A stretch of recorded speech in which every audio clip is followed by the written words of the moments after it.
அன்பு நேயர்களுக்கு கனிவான வணக்கம். அதிமுகவின் அடுத்த விக்கெட் செம்மலையார். செம்மலையை திமுகவில் இணைக்க பேச்சுவார்த்தையை தொடங்கிய ஏவா வேலு. அதிமுகவின் கொங்கு மண்டலத்தின் மிக முக்கிய தலைவர், வன்னியர் சமுதாயத்தின் மிகப்பெரிய தலைவர், ஒரு காலத்தில் செல்வி ஜெயலலிதாவினுடைய விசுவாசமிக்க தளபதிகளில் ஒருவராக வலம் வந்தவர். அதிமுக இரண்டுபட்ட போது ஓபிஎஸ்ஐ ஆதரித்து அவரோடு சென்ற 11 சட்டமன்ற உறுப்பினர்களில் இவரும் ஒருவர். ஆனால் நீண்ட காலமாக இவர் தூய்மையான அரசியல்வாதியாக இருந்தாலும் கூட இவருக்கென்று கட்சியில் தனித்த செல்வாக்கு இல்லாமலேயே இருந்து வந்தது. அதற்கு காரணம் அந்த பகுதியில் இருந்த முக்கிய தலைவர்கள்தான் என்று கூறப்பட்டு வருகிறது. அதிலும் குறிப்பாக எடப்பாடி பழனிசாமி போன்றவர்கள்தான் என்று சொல்லப்பட்டு வருகிறது. எடப்பாடி பழனிசாமிக்கு சீனியராக செம்மலை இருந்தாலும் கூட எடப்பாடி பழனிசாமி சேலம் மாவட்ட செயலாளராக மாறியதிலிருந்து அவருக்கான முக்கியத்துவம் அங்கு குறைக்கப்பட்டது.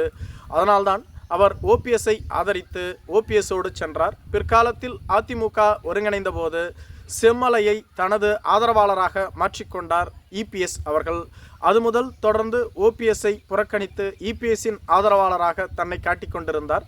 தற்பொழுது செம்மலைக்கு சேலம் மாவட்டத்தில் முக்கியத்துவம் அளிக்கவில்லை என்று சொல்லப்பட்டு வருகிறது. 1980 தாராமங்கலம் தொகுதியில் சுயேட்சையாக போட்டியிட்டு வெற்றி பெற்ற இவர் பின்பு அதிமுகவில் இணைந்தார்.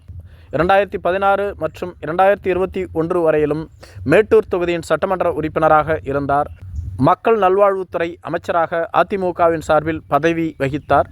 சபாநாயகராக அலங்கரித்துள்ளார். மேலும் சேலம் நாடாளுமன்ற தொகுதியினுடைய எம்பியாகவும் பணியாற்றியுள்ளார். அதே சமயத்தில் எடப்பாடி பழனிசாமி ஒரு சில சீனியர்களினுடைய முக்கியத்துவத்தை குறைப்பதற்காக புதியவர்களுக்கு சீட் கொடுக்க தொடர்ந்து முயற்சிகளை மேற்கொண்டு வருகிறார். இதனால் செம்மலை மிகப்பெரிய அதிருப்திக்கு ஆளாகி இருப்பதாக சொல்லப்பட்டு வருகிறது. மேலும் செம்மலை நேர்மையான தலைவர், மிக முக்கிய தலைவர்களில் ஒருவர், வன்னியர் சமுதாயத்தைச் சேர்ந்தவர்.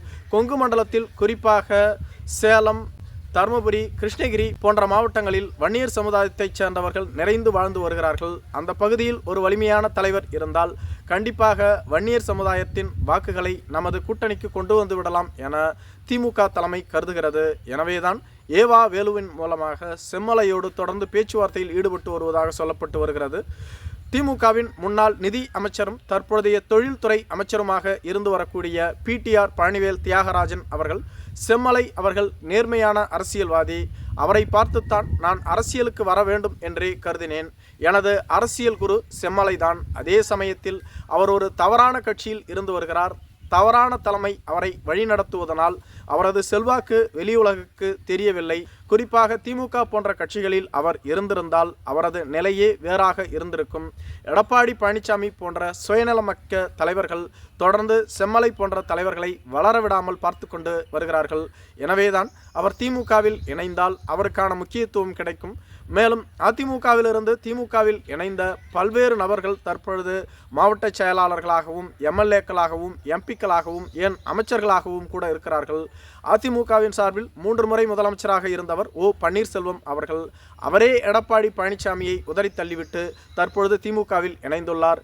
இதேபோன்று சமீபத்தில் அன்வர் ராஜா, வைத்தியலிங்கம், மனோஜ் பாண்டியன் போன்ற முக்கிய தலைவர்கள் திமுகவில் இணைந்திருக்கிறார்கள். மேலும் தேர்தல் நெருங்கும் சமயத்தில் சீட் கிடைக்காத விரக்தியில் பல தலைவர்கள் அதிமுகவிலிருந்து திமுகவிற்கு வருவார்கள். அதுபோன்ற சமயத்தில் நீங்கள் வருவதனால் உங்களுக்கான முக்கியத்துவம் கிடைக்காமல் போகலாம். மேலும் வரும் தேர்தலில் போட்டியிடுவதற்கான வாய்ப்பு கூட கிடைக்காமல் போகலாம். எனவே நீங்கள் தற்பொழுதே எங்கள் கட்சிக்கு வந்துவிட்டால் உங்களுக்கான சீட் உத்தரவாதமாக அளிக்கப்படும்.